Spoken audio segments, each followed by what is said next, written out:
Good evening. I am Assistant Chief Philip Rivera, Commanding Officer of Patrol Borough Bronx. With me are Deputy Chief Timothy McCormick, Commanding Officer of Bronx Detectives, Captain Anthony Macia, Commanding Officer of the 4-1 Precinct, and Captain Eileen Dowling of the Force Investigation Division. The information I am about to provide is preliminary and subject to change, as this incident happened only a few hours ago. Earlier this evening at approximately 7 p.m., plainclothes NYPD narcotics detectives were in the vicinity of Hunts Point and Seneca Avenues conducting an investigation which was not related to the pickup job of a man with a gun. One of the plainclothes detectives overheard a dispute in which one of the males stated that he was going to his car to get a gun. The description of the male going for the gun was given to other detectives at the scene. The male was then seen exiting a black Ford pickup truck at the corner of Hunts Point and Seneca Avenues with a gun in his hand.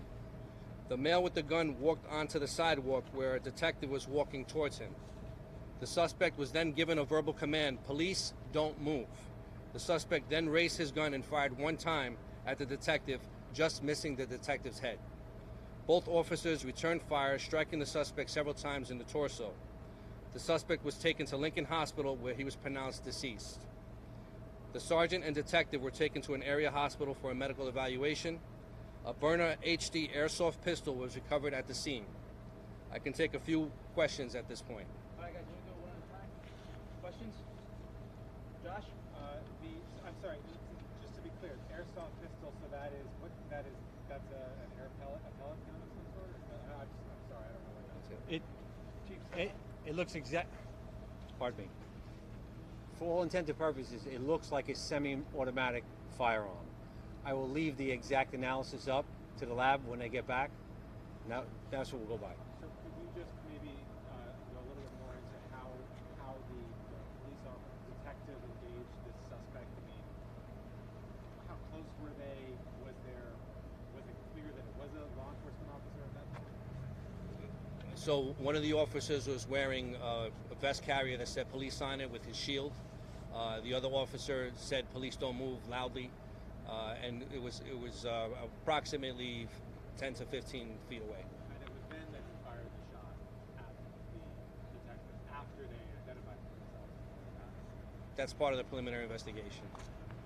Questions? Anybody else? Any idea what the dispute was about? Not at this Not time. at this time.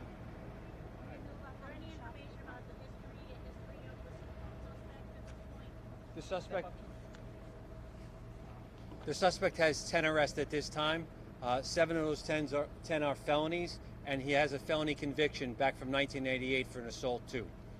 All right. You had a question over here? Do you know how many shots were fired by the suspect or the officers? 10 shots fired by the officers.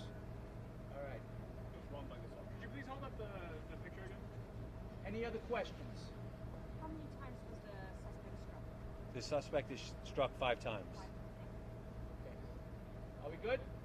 Thank you, everyone. Thank you.